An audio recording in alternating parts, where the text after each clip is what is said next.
मित्रांनो नमस्कार. आजच्या भागामध्ये आता जो इंद्र आहे तो इंद्र तिथे रूममध्ये बसलेला असतो आणि त्याच्याकडे मालती येते आणि विचारते की काय रे इंद्र, काय झालंय?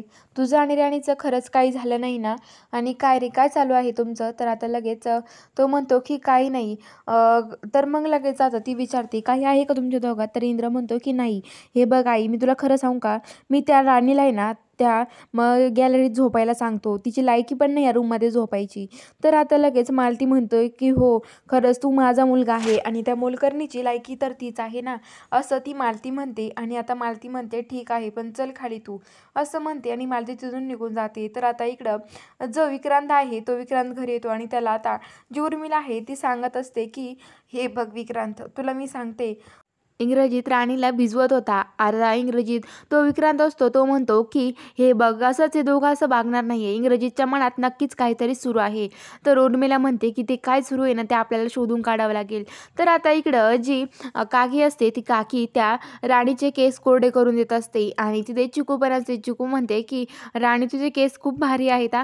आणि लगेच ती म्हणते की हो ना राणी, थांब मी तुझे केस कोरडे करते. आणि ती केस कोरडे करत असते तेवढ्यात आता तिथं जी मालती आहे ती मालती तिथे यायला लागते. तर आता मालती तिथे येते आणि म्हणते की काय हो काकी आई, तुम्हाला काही काम नाही आहे का दुसरं? त्या घाणीचे केस कोरडे करत बसला, तुम्हाला काही वाटलं नाही का? अहो ती माझ्या घरातली मोलकरीण सुद्धा नाही घाण आहे, तिचे तुम्ही केस कोरडं करत, तुम्ही एवढ्या घाणीला आपल्याजवळ कसं करू शकता हो? तर आता काकीला खूप वाईट वाटतं आणि म्हणते की लगेच आता ती म्हणते की एक दिवस तुम्ही तिचे पाय चेपत होता, आज केस कोरडे करतायत. अहो असं करून तुम्ही तिला तुमच्या डोक्यावर बसून ठेवताल, दुसरं काहीच करणार नाहीये तुम्ही.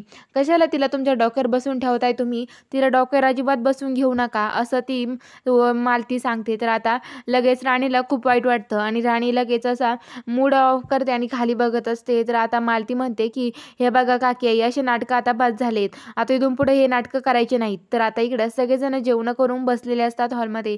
तर आता तिथं लगेच जे काकीन त्या असतात, चिकून त्या असतात, काय रे दादू, तुला आज खूप जेवण आवडलं ना, असं चिकू म्हणते. तर आता लगेच जी मालती आहे ती म्हणते की असं बळजबरी नको बोलत जाऊ, मला माहिती माझ्या मुलाला जेवण आवडलं की नाही आवडलं. तर आता लगेच जे आबा असतात ते आबा तिथं येतात आणि उर्मिला तिथून उठून जाते. तर आता लगेच इकडं जी राणी आहे ती रूममध्ये येते आणि तिला नुसत्या शिका चालू असतात. शिका चालू असताना तिथं आता जो ह्यो असतो इंग्रजीत येतो आणि इंग्रजीत आल्यावरती आता तो इंग्रजीत म्हणतो की तुझ्या हे शिका बंद कधी होणार आहे सांग बरं मला.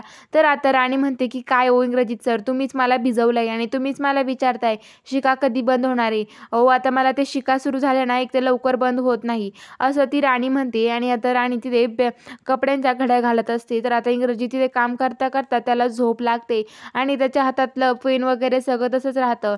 तर आता लगेच इंग्रजी तिथे झोपलेलो असतो. तर राणी येते, ती म्हणते की इंग्रजी सरांना झोप लागली आहे, मी सगळा पसारा आवरते.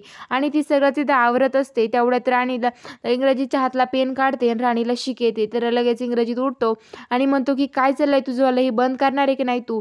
आणि मी झोपलो होतो ना, माझी झोप मोड कशाला केली, असं राणीला ओरडतो. बघूया पुढच्या भागात आता नक्की काय होणार आहे.